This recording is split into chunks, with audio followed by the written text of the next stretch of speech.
우리 한번 따라합시다. 평강의 하나님이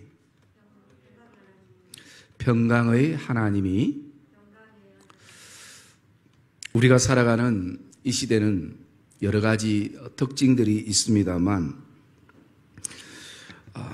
오늘 가장 두드러지는 특징 가운데 하나가 있다면 그것은 우리의 마음이 너무 불안하고 두렵다라는 것입니다. 물론 생활적인 불안감과 두려움도 있기도 하고 신앙적인 불안감과 두려움이 있기도 하지만 요즘은 이 코로나 환경을 통해서 우리의 마음들이 많이 불안하고 두렵기도 합니다. 물론 나 혼자 걸려서 격리되어서 좀 쉬면 회복되는 것으로 끝나면 괜찮은데 그게 아니라 또 이것이 전염성이 있다 보니까 누구에게 전염될까 봐 두렵기도 하고 또 전염시킬까 봐 두렵기도 하고 그래서 옆에 누군가가 몸이 좀 컨디션이 안 좋고 그리고 몸살기가 좀 있다면 왠지 기분이 나도 몸이 안 좋고 몸살기가 있는 것 같은 느낌 속에 두려움과 그리고 그런 어떤 불안감을 가질 때가 있습니다. 어쨌든 어떤 상황과 환경 속에 있다 할지라도 우리의 어떤 마음이 평안하고 마음이 평강이 넘쳐야 되고 마음이 안정감이 있어야 하는데 이 시대는 그런 어떤 부분들을 우리가 많이 그리워하면서 살아야 될 시대인 것을 우리가 느껴지게 됩니다. 바울이 살았던 시대 물론 우리보다 훨씬 더 문화적인 어떤 혜택이나 그리고 여러 가지 문명의 발달은 덜 돼 있었지만 그 당시에 시대는 다르고 세월은 흘렀어도 모든 사람들 마음은 거의 동일한 것 같습니다. 그 시대에도 많은 핍박과 어려움과 여러 가지 생활고가 환난과 그리고 궁핍함을 통해서 예수를 믿지만 그 당시에도 가장 어쩌면 절실하게 필요했던 요소가 있다면 마음의 평안인 것입니다. 마음의 평강이 넘치는 것입니다. 그래서 바울이 이 데살로니가 성도들을 향해서 이 귀한 편지를 쓰면서 이 마지막 부분에 와서 오늘 이렇게 말씀하고 있습니다. 우리 23절 말씀 같이 한번 읽어볼까요? 23절 말씀 시작.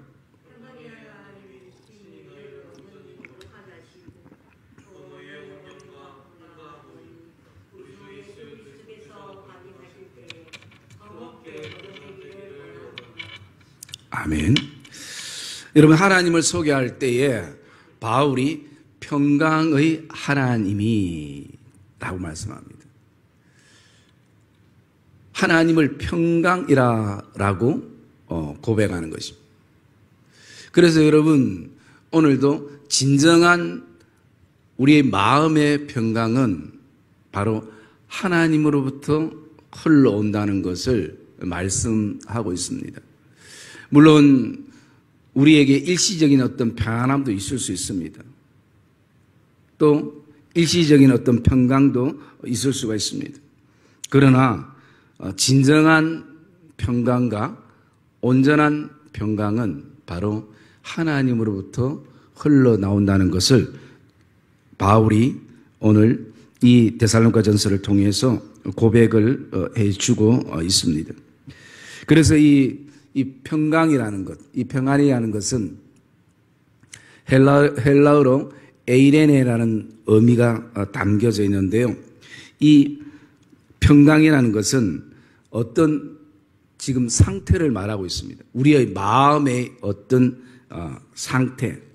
그래서 평안의 상태를 말할 때에 바로 평강이라 그렇게 말하고 있습니다. 여기에는 두 가지 의미가 있습니다. 첫째는 뭐냐면 전쟁이 끝났다라는 것입니다. 전쟁이 없다라는 것입니다.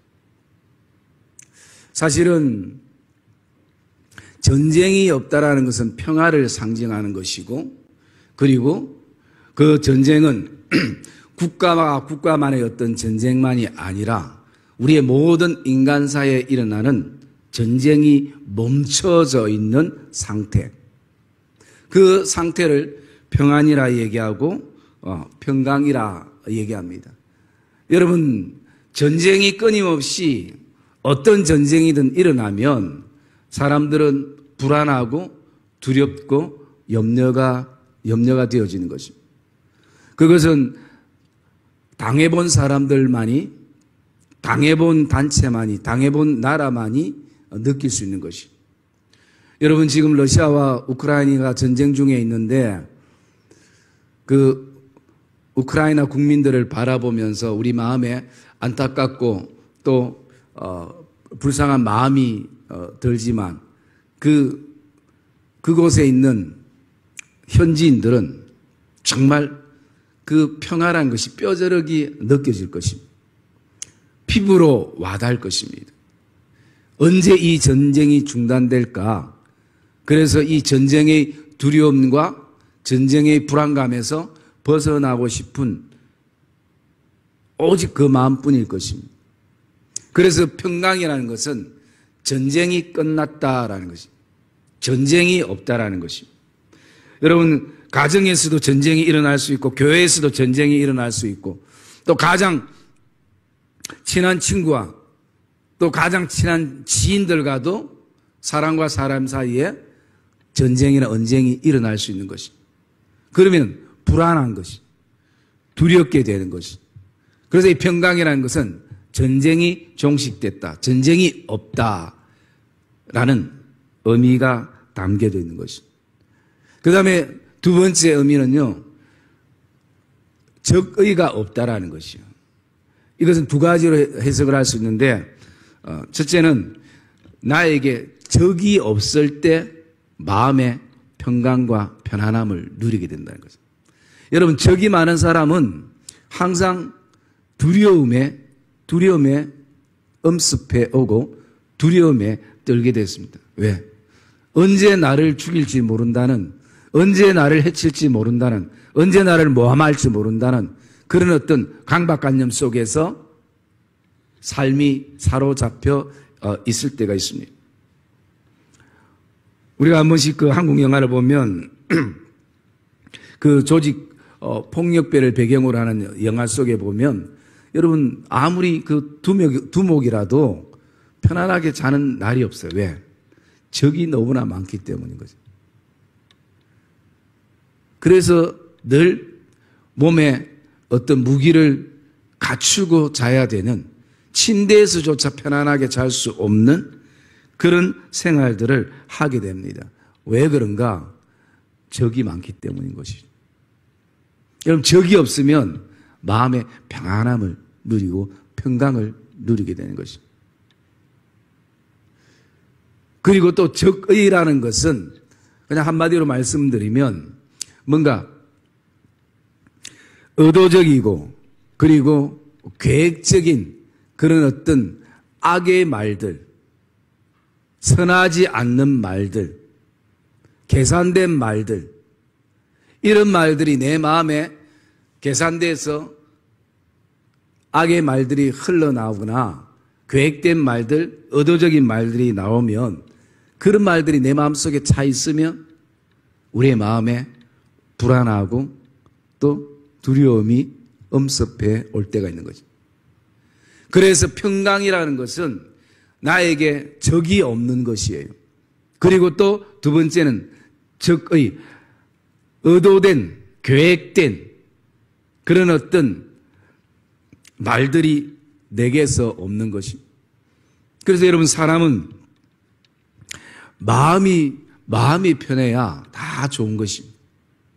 마음이 불편하면 아무리 환경이 좋아도 그 환경이 나에게 기쁨을 주지 못하는 것입니다.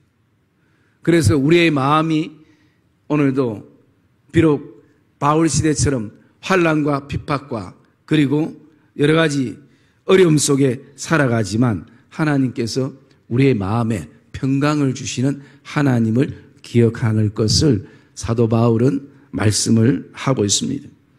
여러분, 오늘도 우리가 어떤 몸 상태이든지 그리고 또 어떤 기분의 상태이든지 어떤 두려움과 불안과 염려 속에 있다 할지라도 오늘 이 예배를 통해서 하나님이 우리에게 평강을 충만하게 부어주시는 은혜가 있기를 주님의 이름으로 축복합니다. 그러면서 오늘 이 말씀을 우리가 묵상하면서 하나님께서 우리에게 평강의 하나님이 우리에게 이런 평강을 주시고 할 때에 이 평강이 유지될 수 있는 방법을 우리가 묵상하게 됩니다. 저는 그래서 이 방법을 두 가지 측면으로 나누어 보았습니다. 첫째는 뭐냐면 신앙적인 측면이에요. 신앙적인 측면은 오늘 말씀 가운데 15절부터 18절까지 말씀에 있는데요. 그 신앙적인 측면의 평강을 유지할 수 있는 방법 첫 번째는 항상 선을 따르라라는 것입니다. 항상 선을 따르는 것. 그래서 삼가 누가 누구에게든지 악으로 악을 갚지 말고 서로 대하든지 모든 사람을 대하든지 항상 선을 따르라라는 것입니다. 여러분, 우리는 살아가면서 선도 따라봤고 악도 따라봤을 것입니다. 그럴 때 언젠가 더 마음이 평안함이 넘치는가? 여러분, 악을 따르면서 마음에 평강이 넘친다, 기쁘다, 감사하다라고 한다면 그것은 분명 신앙이 잘못됐거나 하나님이 잘못됐거나 둘 중에 하나일 것입니다. 우리가 경험해봤지만 여러분, 악을 행하고 악을 따르고는 절대 마음에 평강이 넘칠 수가 없는 것이. 그래서 바울은 먼저 우리가 항상 선을 따르라는 거죠. 선을 따를 때에 하나님의 평강을 유지하고 경험할 수 있다는 거죠. 두 번째는 16절에 보니까 기뻐하라는 것입니다. 기뻐하는 것. 그리고 세 번째는 기도하는 것. 네 번째는 범사에 감사하는 것. 그래서 이 기뻐하고 기도하고 감사하는 것이 하나님이 우리에게 주시는 평강을 유지할 수 있는 또 하나의 방법이라는 것입니다. 그래서 여러분, 이 세 가지는 항상 신앙의 우리 사이클과 같은 것입니다. 그러기에 우리가 기뻐하면 기도할 수 있고 기도하면 감사할 수 있고 또 감사하면 기뻐할 수 있고 기뻐하면 기도하고 기도하면 감사하는 이 선순환이 우리의 신앙에 계속 아주 그 은혜의 윤활유처럼 그렇게 흘러 넘칠 때에 우리의 마음에 그 평강이 넘치게 되어지고 또 평강을 하나님이 주신 평강을 유지하게 되어지는 것입니다. 여러분, 기뻐하는 사람 안에는 마음의 평강이 넘치게 되어 있는 것입니다. 그리고 기도하는 사람 안에도 처음에 시작은 내 어떤 인생고나 또 내 어떤 삶의 넋두리나 그렇게 시작됐던 기도가 점점 깊어지면 깊어질수록 나중에는 그 기도 속에 하나님이 우리에게 주시는 평강을 경험하게 되는 거죠. 감사도 마찬가지인 것입니다. 그래서 왜 이것이 우리를 향한 하나님의 뜻인가? 신앙생활이 기쁘고 즐겁고 평안해야 하기 때문에 하나님의 뜻이라 그렇게 우리에게 말씀을 하고 있습니다. 여러분, 선을 따르고 기뻐하고 그리고 기도하고 감사하는 것이 신앙적인 측면에서 하나님이 우리에게 주시는 평강을 충만하게 경험하고 그리고 평강을 유지하는 방법이라면 바울은 또 생활적인 측면에서 한 6가지를 권면을 하고 있는데요. 그 생활적인 측면에서 평강을 유지할 수 있는 방법 첫 번째 우리 12절 말씀 같이 한번 읽을까요? 12절 말씀 읽읍시다. 시작. 형제들아 우리가 너희에게 구하노니 너희 가운데서 수고하고 주 안에서 너희를 다스리며 권하는 자들을 너희가 알고. 예. 첫 번째 생활적인 측면에서 우리가 편안할 수 있는 것은요, 서로를 알아야 된다는 것이죠. 여러분, 우리가 아는 사람은 불안하지 않습니다. 두렵지 않습니다. 그런데 알지 못하는 사람에 대해서는 뭔가 불안감과 그리고 또 두려움들이 엄습해 올 때가 있는 것이죠. 그래서 바울은 먼저 우리의 마음에 평안함을 유지하기 위해서는 너희가 서로 알고라는 것이.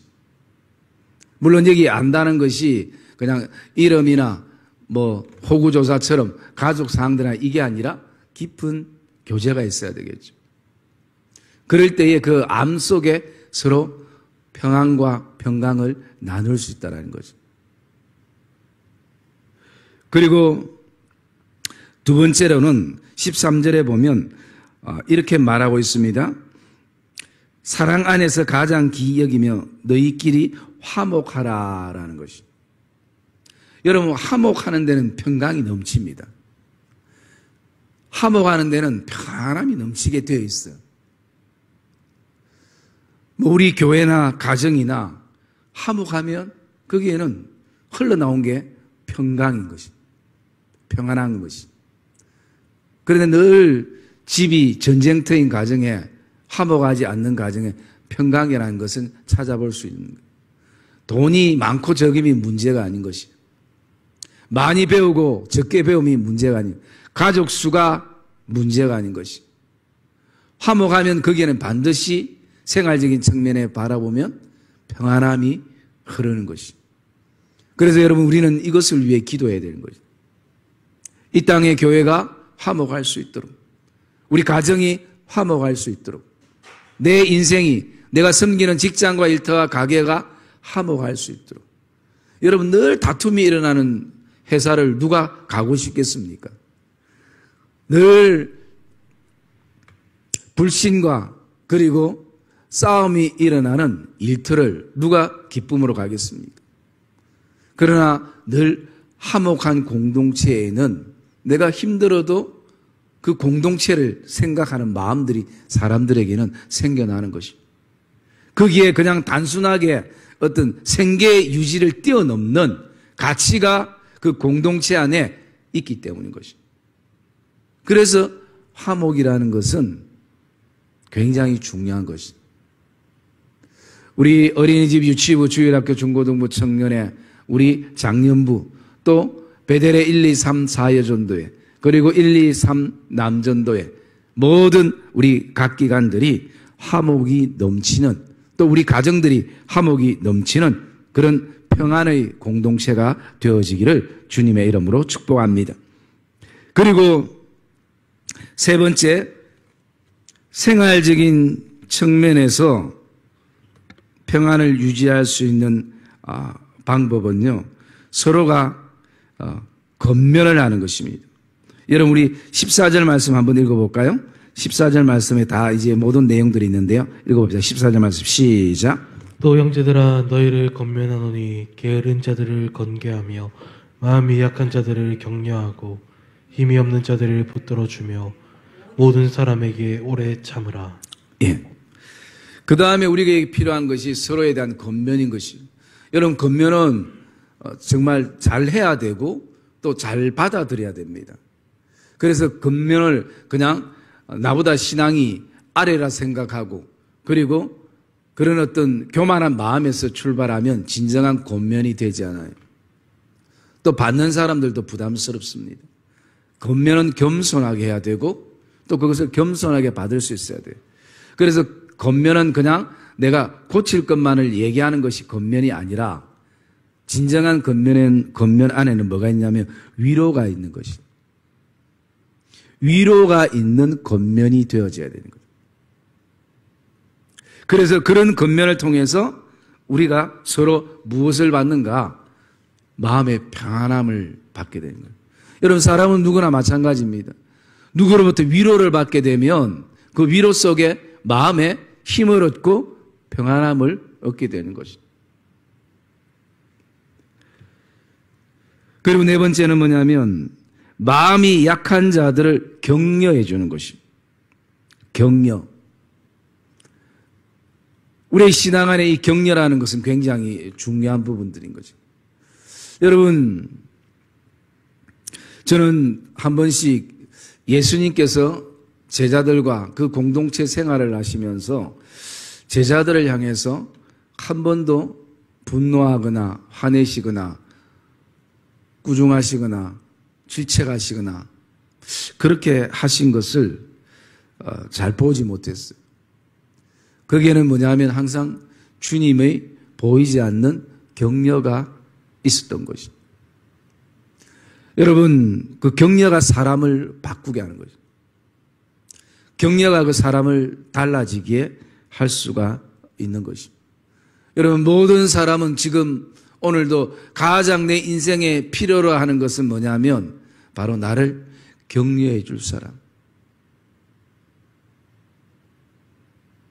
내 마음을 알아줄 수 있는 사람.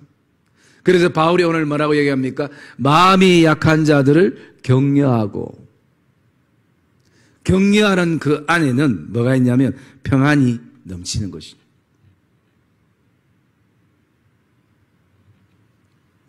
그 다음에 다섯 번째로는요, 오늘 뭐라고 말씀하고 있느냐면 힘이 없는 자들을 붙들어주며 라는 거죠. 여러분, 서로 붙들어줄 때에 그 붙들어짐 속에 평안함이 생겨나는 것이죠. 어떤 분들은 혼자 힘이 없어서 정말 누군가 나를 붙들어줬으면 하는 그런 어떤 마음이 가득할 때가 있어요.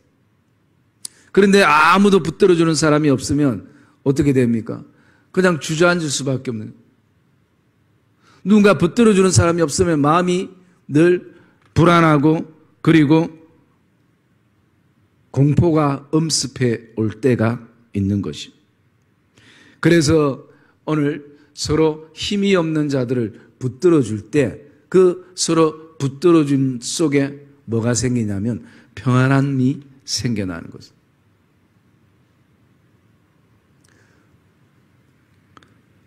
오늘 지금 바울이 이렇게 권면하는 것은 세상 사람들을 향한 권면이 아니라 믿음의 사람들 안에 생활 속에서 주어지는 그런 권면인 것입니다. 그리고 마지막 여섯 번째, 생활 속에서 우리가 평안을 유지할 수 있는 하나의 어떤 방법은요, 모든 사람에게 오래 참으라라는 것입니다. 제가 14절을 다시 한번 읽어드릴게요. 또 형제들아, 너희를 권면하노니 게으른 자들을 권계하며 마음이 약한 자들을 격려하고 힘이 없는 자들을 붙들어주며 모든 사람에게 오래 참으라라는 것입니다. 여러분, 참는 것 자체도 잘 안 되는데 오래 참는 것은 참 많이 훈련되어져야 되는 거죠. 그래서 우리의 삶 가운데서 오래 참음 속에서 평안함을 유지할 수 있는 것입니다. 여러분, 폭발하면 결국은 마음의 평강이 날아가 버린 거죠. 평안함이 날아가 버린 거죠. 그래, 내가 잘 참았다 생각되어질 때, 내가 참 잘 인내했다 생각하지만 진짜 도저히 참을 수 없는 순간에도 나를 위해서 십자가를 지신 예수님의 그 복음의 은혜, 십자가의 은혜를 생각하면서 나도 그랬는데 나는 그 생각을 가지고 주님을 생각하며 때로는 참을 때 평강이 내 안에도 넘치고 또 상대에게도 흘러가는 거죠. 사랑의 믿음의 성도님들, 오늘도 이 시대 정말 불안과 두려움과 공포감이 엄습한 이 시대, 우리에게 진짜 필요한 것은 하나님의 평강인 것입니다. 하나님의 평안인 것입니다. 이것은 신앙적인 측면과 그리고 생활적인 측면이 같이 움직여야 되는 것입니다.